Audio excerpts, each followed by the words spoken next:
Hi friends, this is Mangal and we've been talking from India. Today I'm just going to talk to you about the importance of understanding cultural proficiency of a target language. Remember, any language is spoken by a particular speech community, and this particular speech community has got culture. So we need to really understand the variations of culture when we talk about speech variations, so dialectical variations. So when you think about Australian English, then we need to really worry about how Australian culture varies from Indian culture, American culture, or for that matter, even the British culture. Then you get to know about the etiquettes of Australian, manners of Australian, festivals in Australia, the varieties of, pidgins and creoles used by various communities in Australia, and those dialect variations. And these variations are going to be useful to us in terms of decoding how Australian dialects are used in our academic discussions. Say, for example, I've tried to use these Australian English variations by making students listen to the Q&A of ABC, the drum of the ABC. Why do we use it? See, we have to really make them get to know about the conversational practice there, and how they start a discussion and how they end a discussion, and what type of interventions are possible, and do they really respect variations of opinions and how their perspectives vary from one another, and how a television anchor, in fact, conditions the entire discourse there. So these are some of these important inputs that we have to really keep in mind when we try to identify variations in Australian English. And when we talk to students about the nuances of Australian culture, please remember all these are closely integrated with the language. So language learning is not just about learning the basics of syntax, vocabulary, usage, collocations, or varieties of Australian, conversation.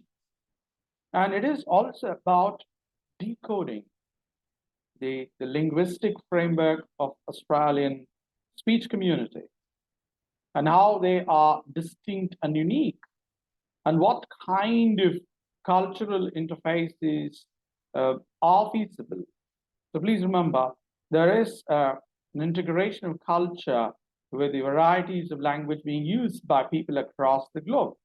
And that is also to be studied. So we need to really study varieties of English, especially native varieties of English and non-native varieties of English, wherein we get to know more about the cultural nuances of English, and also think about the non-native varieties where there are other cultures which get mixed up with the use of English.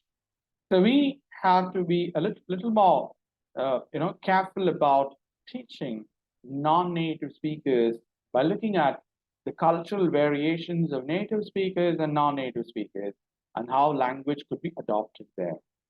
In other words, we have to create a culturally sensitive curriculum to make sure that learning happens quite easily for non-native speakers. And of course, they could understand the C2 level language at any point of time. That you need to really work on. So you have to keep in mind how native varieties of English could be different from non-native varieties of English. So non-native varieties of English ought to be taken into account by looking at the important inputs given by the non-native speakers on analysis of native cultures, their subcultures, their etiquettes, their manners, their pidgins, their creoles, their customs, their proverbs, their traditional colloquial idioms, and and their formal idioms and formal academic discourse, formal business discourse, or formal medical English discourse, etc. Friends, this is how we get to know about the native and non-native proficiency. And one important thing that we have to keep in mind is that the consistency of the non-native speaker discourse could be different from the consistency and variations that we could find in the native proficiency model. So we don't really need to have the same standards operating at both levels. So we need to really have a slight alteration of flexibility in terms of assessment when it comes to looking at non-native speakers and their proficiency development. With this, I'm just going to wind up the session today. I wish I could talk about it, the subsequent section, and we'll have a discussion on this. Wish you all success. Please share your comments below. You're free to talk to me. We'll have a discussion on debate about it. Thank you very much. Subscribe to this channel and promote this channel if possible. Share your ideas with me. Thank you. Bye-bye. See you.